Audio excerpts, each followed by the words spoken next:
pagdating ng tamang panahon. Yung ating boto gamitin natin sa daling panahon na lang.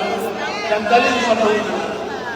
Iisang partido lang, PDP laban. Ang iboto ninyo. Kung ayaw ninyo matanggal ang Vice President, PDP laban. Great! Bakit? Tingnan po ninyo, ano po ba ang kwento nila sa inyo? Lalapit silang lahat at ang bayan ng Pilipino ngayon, hihingi na naman ang boto. Uupo na naman sila ng 6 na taon. Ang sabi po nila, napakaganda na po ng record nila. Anong record? Alyansa. Nakipag-alyansa sa ICC. Ipinagkanino ang sariling kababayan ating Pangulo ng Republika. Ano pong gagawin natin? Ano pong gagawin natin? Una, meron silang kaalaman sa pagkaka-impeach ng Vice President. Sila lang na nakakaalam kung bakit in-impeach ang Vice President. May bayan! Kahit walang patayan, kahit walang regular na proseso ginawa, nagpuluwa sila na sila nag-audit yung doon sa confidential funds ng Vice President. Sila yung kawa! Ang sabi ko po sa kanila, bakit tayo mag-audit ng mga pondo? Ang House of Representatives ba ay auditor? Ang sabi ko, hindi. Wala po tayong karapatan na samsamin yung mandato, yung authority ng Commission on Audit. Sila lamang po ang binigyan ng karapatan ng ating pamahalaan na mag-audit. Biglang na lamang pong nag-audit ang House of Representatives. Akala mo marunong mag-audit. Bigla silang naging fiskal. Bigla silang naging hukom. Parang wala na pong batas sa ating bansa. Kapag sinasabi ko po sa kanila ito, hindi naman nila kayang mga tuwiran. Hindi naman nila kayang makipagdebate. Ang gagawin na lang ang guguluhan. Nakita ka ba rin ang pagkihopya na ginakaya ko? Aagawin nila tayo. Inagaw nila ako sa lahat ng aking committee. Pati ang mga guarantee letters na binibigay ko sa mga kababayan natin mahirap para magpagamot, para mag-hospital. Pati ba naman yun tatanggalin nyo sa kanila? Hindi naman ako ang pinaparusahan nila. At pinaparusahan nila yung mga kababayan natin kailangan magpagamot. Kahit tinanggal nila yung aking nalawan, walang problema natin. Pero huwag mo sanang tatanggalin yung pampagamot ng ating mga kababayan. Kung kaya ko lang nakasan ang boses ko sa gabi ito, para marating ng isang taong taga-Tacloban, ang ginawa niyang panlilid lang sa ating mga kababayan.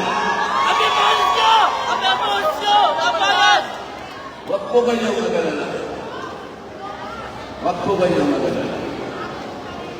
This is only a temporary setback. I always believe that there is time for reckoning and for truth to prevail.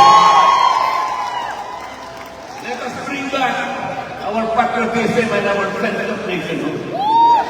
Let us bring back our belief and faith in government. Let us bring back our values as a people. The values that define us. The values that speak as to who we are as a people. Let us bring back the greatest president we have ever had. Maraming salamat po sa inyong lahat. Alam ko po na nagtatalo-talo ang kalooban. Ngunit, alam ko po na hindi po babayan ng Panginoon Diyos ang ating bansa. Tayo po ang mangingibabaw pagdating ng tamang panahon. yung ating boto gamitin natin sandaling panahon na lang. Sandaling panahon na lang. Iisang partido lang, PDP laban. Ang iboto ninyo. Kung ayaw ninyo matanggal ang Vice President, PDP laban. Straight. Kung ayaw ninyo na makulong ang ating Pangulo, ayaw natin lahat.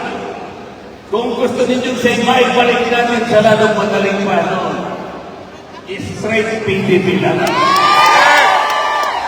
Kami kung lahat ay iboto nyo, kailangan po natin ang bilang. Yes.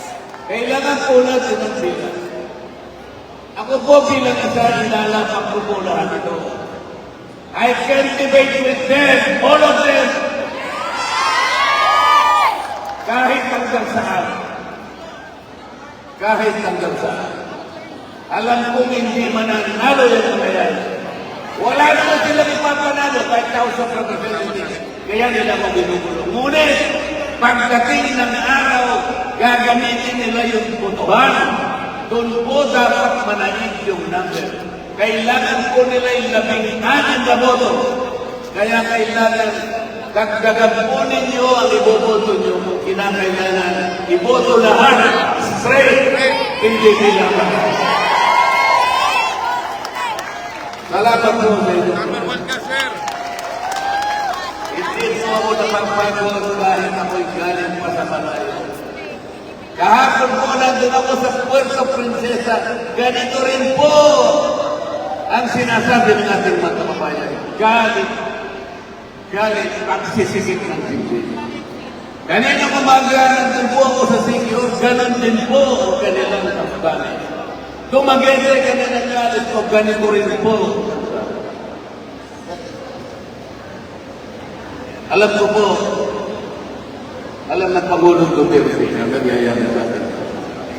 Kaya kahit ako siya'y matanda, kahit alam niya na meron siyang karamdaman, hanggang sa ngayon pinipilit niya na ilaman ito sapagkat wala nang inisip ang Pangulong Duterte. Kung hindi ang kapakanan ng kanyang bansa at ang kanyang bayan. Huwag natin siyang iiwan. Huwag natin siyang pababayan sapagkat siya po sa kalagayan na ngayon. Inilalaban niya tayong lahat. At kami po sa inyong lahat. Salamat.